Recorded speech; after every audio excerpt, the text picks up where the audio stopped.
আজকে জোয়ারদারে এসেছিলাম। Most important যেটা বলার সেটা হচ্ছে আজকে আমি যে জুয়েলারিটা পরেছিলাম, মানে পরছি অ্যাকচুয়ালি, খুলেছিলাম কিছুক্ষণের জন্য, আবার পরবো। তো যেটা পরে আছি, মানে যেটা পরছি, এটা আমাকে হচ্ছে আমি কিনেছিলাম হচ্ছে তোমায় সাজাবো যতনে থেকে অনেক দিন আগে। খুবই সুন্দর একটা টাই চেন বলে মনে হয়, এত ইউনিক একটা সেট, মানে আমি যখন আনতে গেছিলাম ভীষণ ভালো লেগেছিল। এই হচ্ছে এটা পরে আমি এসছি, মানে এটা পরে আমি অ্যাকচুয়ালি এসছিলাম হচ্ছে বহরমপুরে জোয়ারদারে, দেন আমি শোতে যাব। এটা পরে আমি শো করবো না, শাড়িটা খুব কমফোর্টেবল বলে এটা পরে এসছি। তার সাথে আমার এই জুয়েলারি, এই কম্বিনেশন, তার সাথে আংটি, এটা ছিল। এবার আরেকটা জুয়েলারি পরবো, যেটা হচ্ছে এর যেটা শোতে যাব তার জন্য রেডি হব। তো আরেকটা জুয়েলারি পরবো, কিন্তু সেটা আমি পরে নিয়ে দেখাচ্ছি। তো এই সেটটা যদি কারো ভালো লাগে স্ক্রিনশট নিয়ে তাতে পাঠিয়ে দিতে পারো, তোমার সাথে বেতনেতে ওটা রেডি করে দেবে, বা রেডি থাকলে তো তোমরা পেয়েই যাবে। এই হচ্ছে ব্যাপার। তো এরপরে সেটটা দেখাচ্ছি, আগে পরে নিই। এইবারে এখন যে জুয়েলারিটা আমি পরবো, এখন যে জুয়েলারিটা পরবো, এটা হচ্ছে পার্ল বেসের। এটাও হচ্ছে তোমার সাজাবো যতনের একটা ইউনিক কালেকশন। জাস্ট কি সুন্দর দেখো।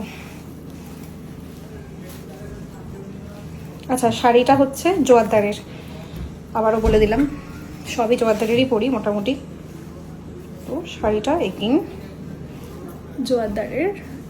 ঠিকঠাক বসেছে গলায়? ঠিক আছে তো? ঘুরে টুরে যায়নি তো? এটা হচ্ছে জুয়েলারি, তার সাথে হচ্ছে খুবই সুন্দর একটা কানের, এই যে সুন্দর না? হাতেরও একটা জিনিস এনেছি, দেখাচ্ছি। আগে এটা কানেরটা পরে নি। ওরা বারবার করে বলেছে তুমি জুয়েলারিগুলো নিজের মতো পরে নাও, একবারও বলো না। ঠিক আছে, আজকে যখন রেডি হবো বলে দেবো। তো এই হচ্ছে জুয়েলারি। আমি যেহেতু আংটি আনিনি, ভাবছি যেটা পরেছিলাম ওটাই পরে নিই, তাই ওটাই পরে নিয়েছি। আংটিটা আজকে আনতে ভুলে গেছি আমি। চুড়ি এনেছি, চুড়িটা দেখাতে চাই।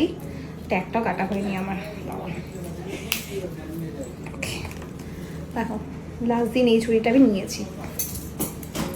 একটুখানি ছোট বড়, এক সাইজ ছোট নিলে ভালো হতো মনে হচ্ছে এবার। ও 26 দিয়ে দিয়েছে, আমি 24 বলেছিলাম। আর কি করা যাবে, বাদ দাও। এই যে ভীষণ সুন্দর একটা চুড়ির কালেকশন। তো এই পুরো সেটটা হচ্ছে, এই পুরো জুয়েলারি, হাতের পুরো সেটটা হচ্ছে তোমার সাজাবো যতনের। যদি কারো লাগে আমি উপরে নাম্বার শেয়ার করছি, ওখান থেকে পারচেস করে নিতে পারো। তো এখন আমি যাবো হচ্ছে অনুষ্ঠান বাড়ি, যেটা হচ্ছে পৈতে বাড়ি। তো সেখানে আমার গান গাওয়ার অনুষ্ঠান আছে আজকে। আমি পুরো রেডি, এবার বেরোবো। টাটা।